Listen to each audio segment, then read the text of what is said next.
하나님 말씀은 사무엘상 25장 32절에서 44절까지의 말씀입니다. 사무엘상 25장 32절에서 44절입니다. 사무엘상 25장 32절입니다. 다윗이 아비가일에게 이르되 오늘 너를 보내어 나를 영접하게 하신 이스라엘의 하나님 여호와를 찬송할지로다.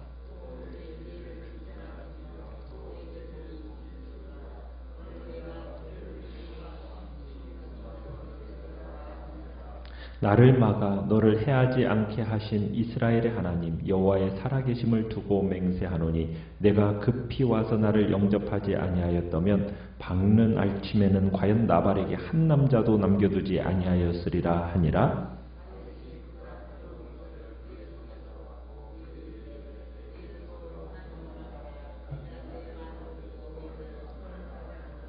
아비가일이 나발에게로 돌아오니 그가 왕의 잔치와 같은 잔치를 그의 집에 배설하고 크게 취하여 마음에 기뻐함으로 아비가일이 박는 알침까지는 아무 말도 하지 아니하다가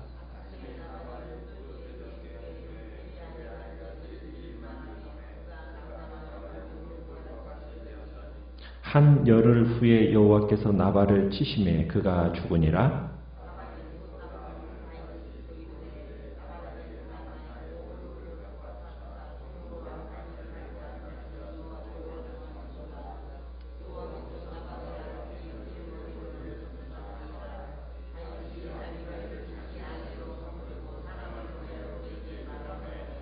다윗의 전령들이 갈멜에 가서 아비가일에게 이르러 그에게 말하여 이르되 다윗이 당신을 아내로 삼고자 하여 우리를 당신께 보내더이다 하니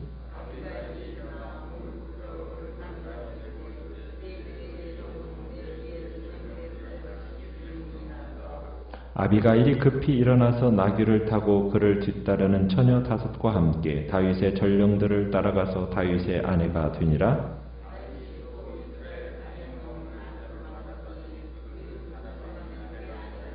같이 읽습니다. 사울이 그의 딸 다윗의 아내 미갈을 갈림에 사는 라이스의 아들 발디에게 주었더라. 아멘.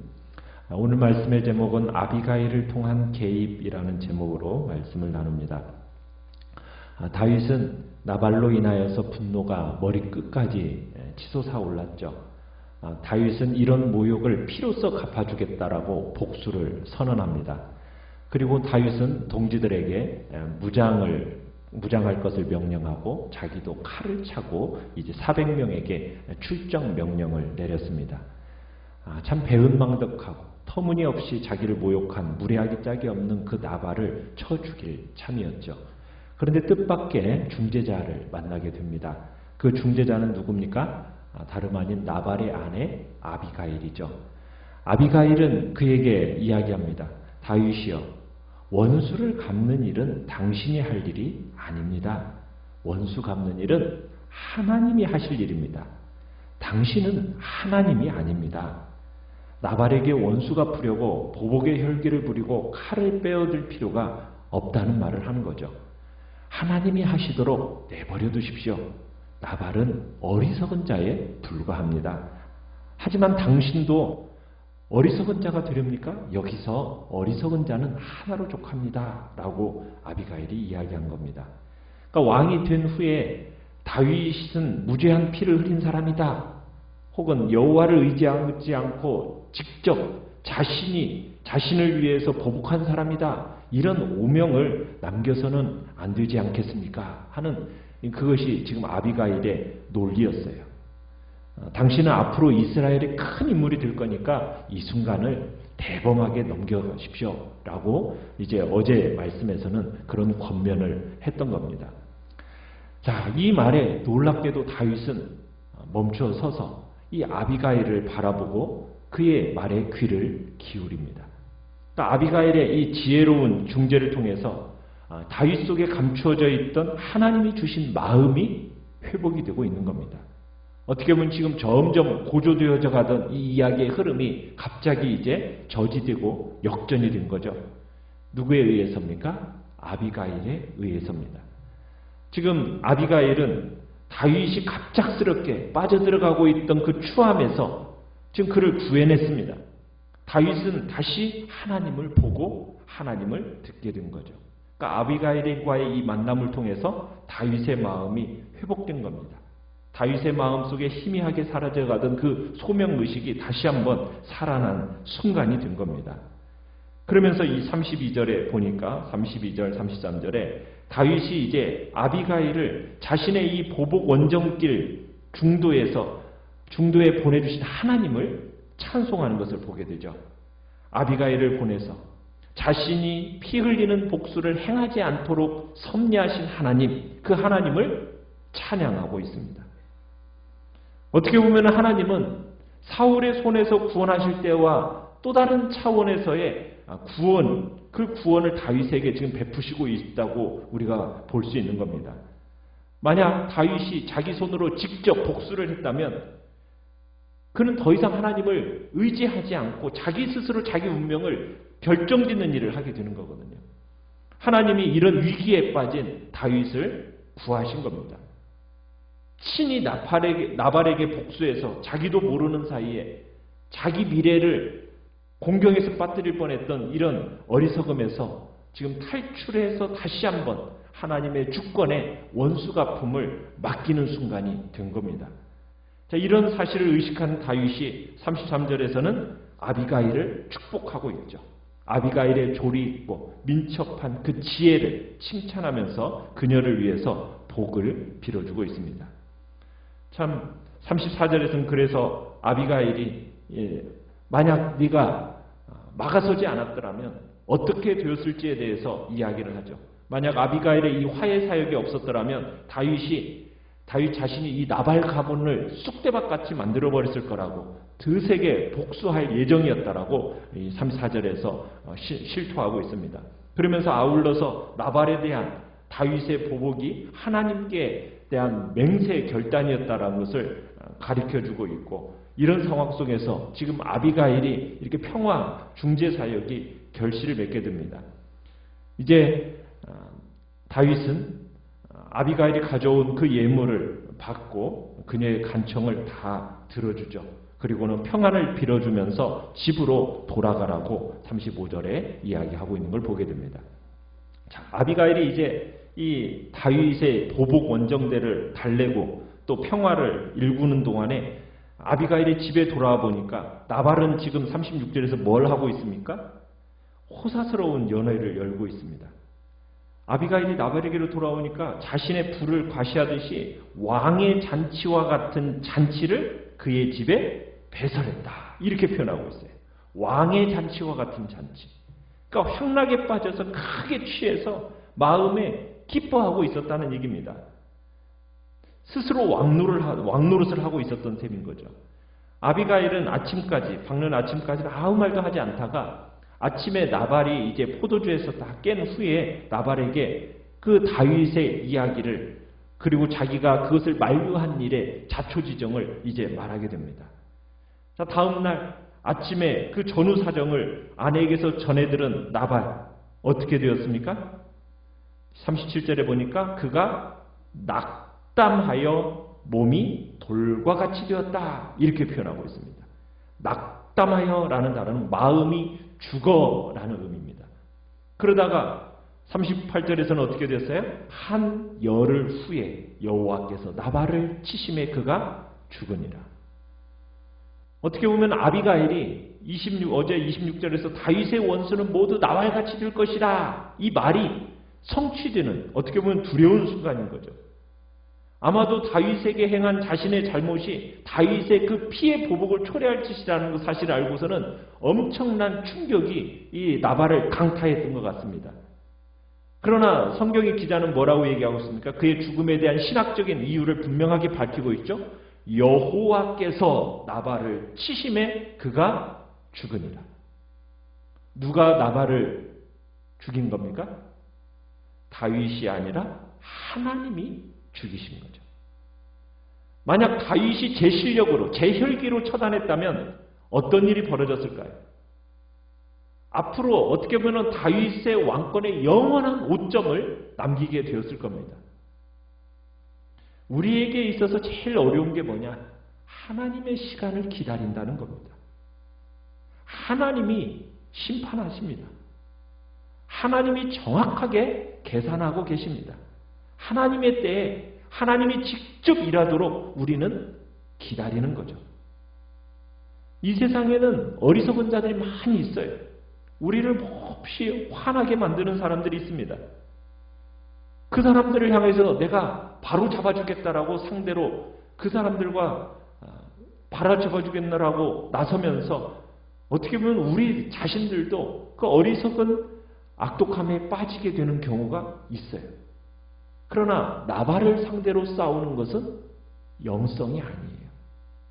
어리석은 자를 상대로 싸우는 것은 영성이 아닙니다. 그러니까 하나님이 이 이야기를 통해서 지금 다윗에게 또 얘기해 주시는 바가 뭡니까? 사울의 역할을 했던 이 나발을 죽이신 것은 결국 머지않아서 하나님이 사울 왕도 어떻게 하실 거라는 것을 암시하고 있는 겁니까? 죽이실 거라는 것을 암시하고 있는 거예요. 원수 갚음은 누구에게 달려있다? 하나님께 달려있다는 사실을 다시 한번 강조하고 있는 겁니다. 자, 나발이 죽었다는 소식이 다윗에게 들려졌습니다. 나발에게 당한 자신의 모욕을 갚아주시고 자기가 직접 피를 흘리지 않게 하신 그 하나님을 찬양하는 것을 39절에서 우리가 보게 되는 거죠. 그러면서 다윗은 하나님께서 그 나발의 악행을 그의 머리에 돌리셨다 노래를 하고 있습니다. 아울러서 다윗이 아비가일을 자기 아내 삼으려고 이제 부하들을 보냅니다. 아마도 아비가일의 그 품위 있는 자태와 넘치는 지혜가 아마 다윗의 눈에 계속 아른거렸던 것 같습니다. 그래서 갈멜의 아비가일에게 가서 40절에 이렇게 사람을 보내서 얘기하는 거죠. 다윗이 당신을 아내로 삼고자 하여 우리를 당신께 보내더이다 하고서는 결혼 의사를 제의하고 피력하고 제의하고 있는 겁니다. 그러자 즉시 아비가일이 응답하고 있죠. 뭐라고 응답을 하고 있습니까? 41절에서 다윗의 전령들을 맞아서 몸을 굽혀서 얼굴에 땅에 대고 내 주의 여종은 내 주의 전령들의 발 씻길 종이니이다 하면서 다윗의 청을 수락하게 됩니다. 그래서 아비가일은 급히 일어나서 나귀를 타고 여종 처녀 5을 거느리고 다윗의 전령들을 따라가서 다윗의 아내가 됩니다. 자, 나발이 죽었습니다. 나발의 모든 소유는 누구의 소유가 되었겠습니까? 죽은 어떻게 보면 아비가일, 그의 아내였던 아비가일의 소유가 되었겠죠. 그런데 이제 아비가일은 누구의 아내가 되었겠어요? 다윗의 아내가 되었으니 나발의 모든 재산은 이제 누구에게로 넘어온 겁니까? 다윗에게로 넘어가게 된 거죠. 이 일로 인해서 다윗은 상당한 재물을 얻게 되었고 이 재물로 자신의 정치적, 경제적 기반을 다지게 된 거죠. 누군가가 우리를 불쾌하게 하고 방해하고 우리가 원하는 것을 주지 않을 때가 있습니다. 그러면 우리의 속에서도 동일하게 이 거만한 자아가 불끈불끈해지면서 두고 보자고 난리를 칩니다. 그런데 대개는 의로운 분노로 포장해서 그런 일을 하죠. 나 자신에게 쌓여버린 우리, 어떻게 보면 스스로 정말 자기가 규정한 어떤 나름대로의 정체성이 침해받으면 우리가 분을 내게 됩니다. 우리의 마음에 상처받고 우리의 자아상이 상처를 받았다고 하면서 보복하겠다고 벼르는 것이 우리 인간의 마음입니다. 반드시 갚아주겠다. 두고 보자. 뭔가 내가 보여주겠다. 이게 인간이 가지고 있는 본성의 말입니다. 그때 우리의 발걸음을 멈춰 세우고 뭔가가 우리로 하여금 아름다운 것을 만나게 합니다. 때로는 그것이 아이일 수도 있고 친구일 수도 있고 낯선 사람일 수도 있고 때로는 어떤 노래일 수도 있고 우리로 하여금 그 분노 가운데서 우리를 멈춰 세우게 하는 것이 있다면 그게 바로 아비가일입니다. 아비가일은 지금 나의 이런 감정, 행동 또 나의 그 정체성과 전혀 어울리지 않고 있다는 사실을 갑자기 깨닫게 하는 거죠. 하나님은 필요하다면 나귀의 입을 열어서라도 말씀하시는 분이 하나님이십니다. 우리는 우리 주위의 사람과 주위의 환경을 통해서 우리에게 들려주신 그 하나님의 음성을 놓치지 말아야 됩니다. 그러기 위해서는 뭐가 필요하겠습니까? 정말 나보다 남을 낮게 여기는 겸손함이 필요합니다. 아비가일은 다윗으로 하여금 다시 하나님과의 그 아름다움을 접촉하도록 만들어줬습니다. 다윗이 자신이 누구고 어떻게 살아야 하고 무엇을 위해서 살아야 할지를 깨닫게 만들어준 사람이 아비가일이었던 거죠. 우리는 내가 아비가일이 되든지 아니면은 주변에서 그 아비가일의 음성을 듣든지 우리는 그렇게 해야 합니다. 하나님께서 우리 주변에서 다양하게 들려주시는 음성이 있습니다. 만약에 다윗이 아비가일을 만났음에도 불구하고 뭐야 집어치워 하고서는 분노를 사귀지 못하고 계속 달려갔다면 어떤 일이 벌어졌겠습니까? 그건 하나님의 나라의 속성이 아니거든요. 다윗의 집은 혈기와 육체적인 복수로 만들어지는 나라가 되어서는 안 되는 겁니다.